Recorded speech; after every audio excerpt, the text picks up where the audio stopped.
Listen carefully. Women don't hide the truth. They outsource it to routine.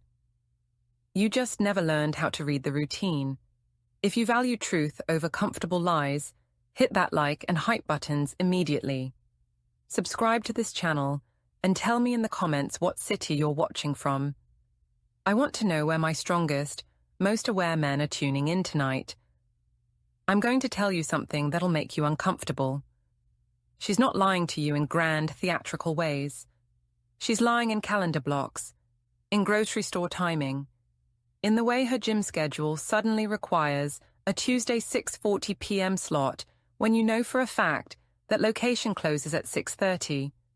You're looking for lipstick on collars while she's building alibis out of Excel sheets and group chats. Here's what happened last month to a guy I coach. Let's call him David. 47, solid job, thinks he's attentive. His partner told him she had a project deadline crunch every Wednesday for 6 weeks. Reasonable, right? Except her company posts quarterly reports, and there was no product launch. The real tell. Her co-worker, the one who supposedly shared the project load, was posting happy hour photos every Wednesday at 7. Same background music venue. Same time David was eating reheated pasta alone. But here's the thing that'll really sting. A mutual friend started showing up in her phone as the ride. Needed a lift, needed to borrow something. Always on nights when David's calls went straight to voicemail. Routine isn't the accomplice. Language is. And it talks when she doesn't. You want answers? Good. I brought receipts, metaphorical ones. I've spent 15 years coaching men through relationships, and I've learned this. You're terrible at reading patterns because you're waiting for a confession. You want her to walk in wearing guilt like perfume. That's not how it works. Women are pattern architects. We build routines that look innocent until you stack them against behavior. 1 late night at work? Fine. 5 late nights that all happen on days a certain name pops up in her Slack sidebar. That's not coincidence. That's construction. I had a client, let's say Jake, who noticed his wife became obsessed with Pilates. 3 times a week, always when he had his standing poker night. Supportive guy, bought her the fancy leggings, asked about her progress. Took him 4 months to realize the Pilates studio she mentioned didn't offer evening classes. She'd been meeting someone at a wine bar 2 blocks from where she said she was stretching. The kicker, her best friend knew, posted a cryptic Instagram story. Some of us choose chaos and call it self-care. Jake didn't see it as a red flag. He thought it was just girl talk. Here's your wake-up call. Patterns don't ask permission to reveal themselves. They stack quietly until the foundation cracks. Look for clusters, messages that shift tone, energy that bounces between cold distance and sudden warmth. Schedule gaps that don't align with the story. And when patterns collide, guilt doesn't hide, it redecorates. I'm going to hand you 5 tools. Think of them as lenses that bring blurry behavior into focus. You'll learn to read tone, timing, terrain, tells, and turning points. By the end of this, you'll know the difference between a woman who's genuinely busy and one who's building an alternate calendar. You'll spot the glow that has nothing to do with you, the over-explaining that sounds like care but smells like cover, the distance that grows in inverse proportion to her sudden new hobbies. But here's the cost. Once you see it, you can't unsee it. Some men spend their whole lives in soft focus ignorance. Comfortable. I'm offering you clarity, and clarity doesn't come with a comfort guarantee. It comes with a choice. Let's start with the most overlooked weapon in her arsenal, time. The schedule that talks you think you're reading her calendar, you're really just buying her story. Work ran late is the modern classic of relationship lies. It sounds reasonable, but does it fit reality? Does that last-minute team meeting match her company's release schedule? Does her manager moved our one-on-one always happen when her commute mysteriously takes 20 extra minutes? One client noticed his girlfriend texted, "Stuck in traffic," every Thursday at 6:15. Same spot, same time. No traffic, no construction. But her harmless college friend posted coffee shop stories nearby at 5:45. Or the focus time blocks that shuffle around after you ask about weekend plans. They're not for work, they're for cover.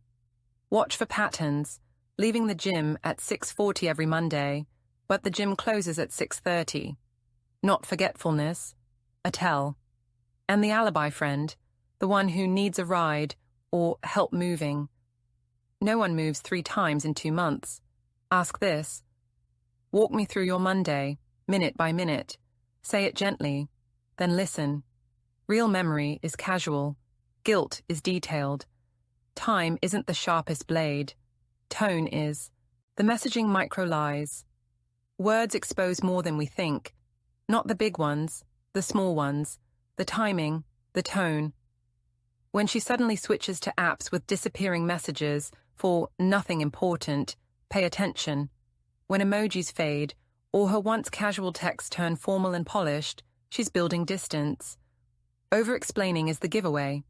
You ask, "How was your day?" and get a novel about broken copiers and parking spots. That's not sharing, it's hiding. One client noticed his wife sent voice notes only when certain names appeared in her chats.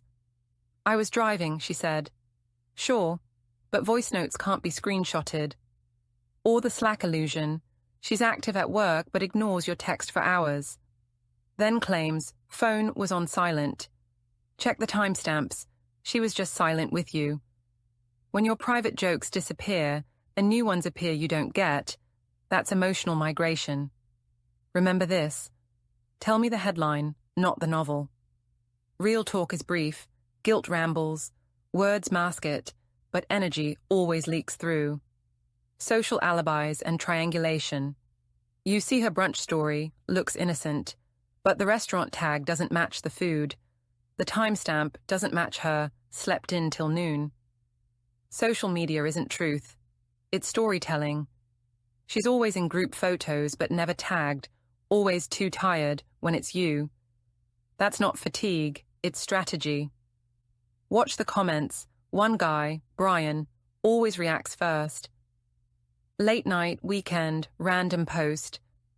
Just coworkers don't live in her notifications. A client once noticed her dinner story didn't match the restaurant's post. She'd been there longer, just not with who she said. Even her coffee spot gives clues, background music from the same musician she saw with work friends, and her best friend's captions. Choosing chaos over peace. That's not random, that's cover fire. Social masks lie, rituals don't. Energy in ritual shifts. This is the one that hurts the most because it's not about evidence, it's about feeling. And you've been trained to ignore your gut. She comes home from a night out with friends and she's glowing. Happy. Light. You didn't give her that. You two just spent the weekend together, and she was distant, distracted. But Tuesday night after her committee meeting, she's humming in the kitchen. That glow has a source, and it's not you. Watch the split energy. One day she's affectionate, borderline clingy. The next day she's sharp, irritable, picking fights over nothing. She's not moody. She's splitting emotional supply between 2 places, and the math doesn't balance. Then there's touch. It used to be natural. Now it's mechanical. Or worse, it's performative, overcorrected, like she's trying to prove something. She initiates more, but it feels scripted. That's guilt overcompensating. Notice the small rituals that vanish. She used to linger after dinner, talking, laughing. Now she's up, phone in hand. I have to sleep early. Phone face down, do not disturb toggled. That's not exhaustion. That's compartmentalization. I had a client whose girlfriend started a new skincare routine. Expensive products, specific routine, only on nights she had board meetings. He thought she was just taking care of herself. Turned out the meetings were fiction, and the glow wasn't from serum. Her laugh used to land on you. Now it lands somewhere else. Days that don't include you seem to lift her higher than days that do. That's not about you being boring. That's about someone else being new. But guilt isn't the worst weapon. Silence is. Money, favors, and the effort economy, attention is currency. Where she spends it tells you who she values. Check the Venmo culture if you share that world. Payments with vague emojis replacing words. Innocent? Maybe. But if those payments happen on specific days, to specific people, at times that don't match her story, you're looking at coded language. She tells you she's saving money, declines your weekend plan to a nice restaurant, then shows up Monday with new athleisure gear that costs more than the dinner would have. The budget isn't tight. The priority shifted. Or watch grooming effort. She's putting in extra, hair, nails, outfits that don't match the occasion she's describing. Just a low-key team thing. Nobody gets a blowout for low-key. Delivery receipts are timestamps. She tells you she worked through dinner. You notice a food delivery confirmation she mentioned casually later. Timestamp? Right when she said she was in a meeting. Then there's the niche obsession. A new coffee order from a cafe you've never heard of becomes her thing. You offer to go with her. She says it's out of your way. It's not about the coffee. It's about who she meets there.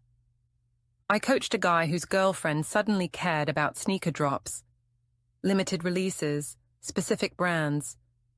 She'd never mentioned sneakers before. Turned out the guy she was seeing worked at a boutique shop.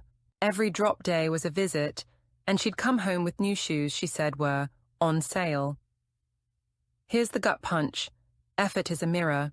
When she's putting effort into everything except you, that's the loudest signal. New hobbies, new routines, new investments, none of them involve your presence. You're the constant she's engineering around, not the variable she's building toward. But none of this matters if you don't value yourself. And that's where most men lose. The mirror test stop. Right now. Stop auditing her and audit yourself. For 1 week, track your boundaries, not her behavior. Where do you tolerate disrespect? Where do you accept vague answers? Where do you rearrange your life for someone who wouldn't shift her Tuesday for you? The truth is, you've been choosing the investigation over the decision. You want to catch her because then the ending isn't your fault. You want proof because then you can confront her with evidence and she'll cry and apologize and explain, and you'll feel justified. Here's what actually happens. You gather proof, you confront, she either denies or admits, and then you're back to the same choice you avoided making 6 weeks ago when you first felt the shift. If you won't draw the line, her story will. 5 things that hurt her most. When you stop chasing. Here's the twist nobody tells you. When a woman doesn't value you, reclaiming your self-respect hurts her more than anything you could say. 1. You stop over-explaining. She's used to your paragraph texts, justifications. Hey, I know you're busy, but I was thinking maybe we could... No. Now it's got it. 2 words. She cancels plans last minute with a vague excuse. You don't counter-offer. You don't ask questions. You just stop rescuing the plan. Watch how fast she notices the silence. 2. You match effort, not emotions. She texts once a day. You text once a day. She takes 3 hours to reply. You take 3 hours. Not out of spite. Out of alignment. You're no longer inflating the exchange to compensate for her distance. The conversation quality changes immediately because she's forced to see the actual investment level. 3. You reprice your attention. Her new inside joke doesn't land because you're not performing for it. She mentions a meme she saw and expects you to engage. You smile, nod, say, cool, and go back to what you were doing. You decline the last-minute invite that conflicts with your training schedule. Your time is no longer the flexible variable in her calendar Tetris. 4. You neutralize the alibi. Her friend needs a ride. Hope it works out. Catch you Thursday. No rearranging, no accommodating. The alibi still exists, but it doesn't move you. Pattern tension appears because suddenly she's the one managing logistics around unavailability. 5. You choose distance over drama. She sends a sunny selfie after 2 days of cold silence. You reply the next morning. Calm. Brief. Nice pic. You're not interrogating. You're not punishing. You're just less available. You meet less, not more. You replace questions with decisions. And distance, delivered with dignity, is kryptonite to someone who thought you'd always chase. The phrasebook, truth-testing lines. When you're ready to test reality, use language that forces clarity. Help me understand the timeline from 6 to 9. Neutral, specific.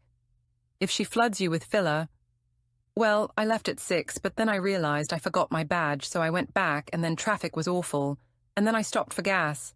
That's over-explaining. Guilt narrates. Truth states. What would you like me to plan this week? This tests initiative.